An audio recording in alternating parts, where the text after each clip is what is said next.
Hello বন্ধুরা, কেমন আছেন আপনারা সবাই? আমিও খুব ভালো আছি। আজ একটা ইনস্ট্যান্ট আচারের একটা রেসিপি নিয়ে আপনাদের সামনে এলাম।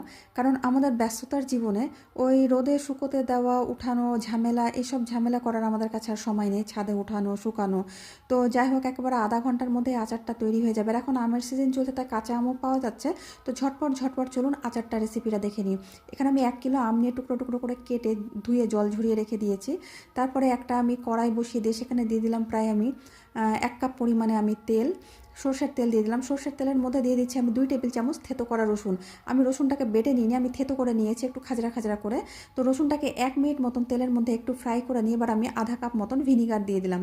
তো ভিনিগারটা দেওয়ার পরে এবার আমি কেটে জল ঝরিয়ে রাখা আমি আমটা দিয়ে দিলাম। আমটা কিন্তু আমি মানে খোসাটা ছাড়ানোর আগে ধুয়ে নিয়েছি। খোসা ছাড়ানোর পর কিন্তু আর ধুইনি, খোসা ছাড়ানোর আগে ধুয়ে তারপরে আমি আমটাকে কেটেছি। এবার দিয়ে দিচ্ছি আমি 2 চামচ নুন, 1 চামচ হলুদ গুঁড়ো দিয়ে আমি খুব ভালো করে আমি নাড়াচাড়া করে আমি নুন আর হলুদটাকে মিশিয়ে নিচ্ছি আমের সাথে।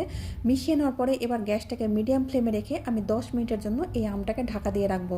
তো আমের নিজস্ব একটা জল বেরোয়, সেই জলে কিন্তু আমটা সেদ্ধ হয়ে যাবে। যতক্ষণ আমটা সেদ্ধ হচ্ছে আমি অন্যদিকে একটা প্যান বসিয়ে আমি আচারের মশলাটা করে নিচ্ছি। তো 2 চামচ আমি দিয়ে দিলাম গোটা ধনে, 2 চামচ গোটা মৌরি, আর দিয়ে দিচ্ছি আমি 5 ফোড়ন 2 চামচ, আর শুকনো লঙ্কা দিয়ে দিলাম 8-10টা, যেমন আপনারা ঝালটা খাবেন। তো 5 ফোড়নের মধ্যে মেথি, কালো জিরে সব কিছু থাকে বলে আলাদা করে আর দিলাম না। এবার আমি এটাকে একটু রোস্ট করে নিয়ে ঠান্ডা করে নিয়ে গুঁড়ো করে নেবো। এটার একটা পাউডার আমি করে নেবো। তো আমার রোস্ট হয়ে গেছে, এটাকে আমি গুঁড়ো করে নেব। আর 10 মিনিটের মধ্যে এদিকে দেখুন আম থেকে প্রচুর পরিমাণে জল বেরিয়েছে। আমি একটু নাড়াচাড়া করে দিচ্ছি। তো আমের আচার আমার একটু ম্যাশ ভালো লাগে, একটু ঘাটা ঘাটা মতন বলে আমি 10 মিনিট রেখেছিলাম। আপনারা যদি গোটা গোটা টুকরো রাখতে চান 5 মিনিট ঢেকে রাখলেই হবে। এবার আমি দিয়ে দিচ্ছি এর মধ্যে আধা কাপ পরিমাণে চিনি। তো আমটা যেমন টক থাকবে সেই অনুপাতে আপনারা চিনিটা দেবেন। আমি যে আম দিয়ে করছি এই আমটা খুব বেশি টক নয়, তাই আমার আধা কাপ চিনিতে হয়ে গেছে। নাহলে আপনারা চিনির পরিমাণটা বাড়িয়ে নিতে পারেন। আর যে ভাজা মশলাটা আমি করেছি সেই ভাজা মশলাটা সম্পূর্ণটাই দিয়ে দিলাম। দিয়ে এবার নাড়াচাড়া করে এটাকে 5 থেকে 7 মিনিট আমি গ্যাসটাকে হাই ফ্লেমে রেখে আমি ফুটিয়ে নেব, মানে জলটাকে শুকিয়ে নেব।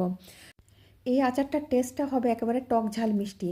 তো 5 থেকে 7 মিনিট হাই ফ্লেমে আচারটা দেখুন নাড়াচাড়া করে নাড়তে নাড়তে তেলটা উপরে ভেসে উঠেছে, আর কালারটা দেখুন কত সুন্দর হয়ে এসছে।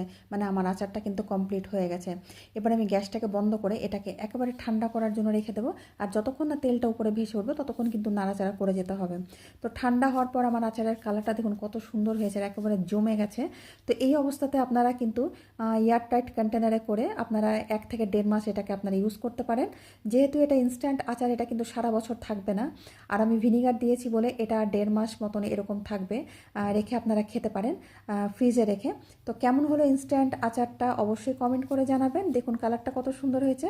আর ভালো লাগলে কমেন্টে জানাবেন, আমার চ্যানেলটাকে সাবস্ক্রাইব করে দেবেন।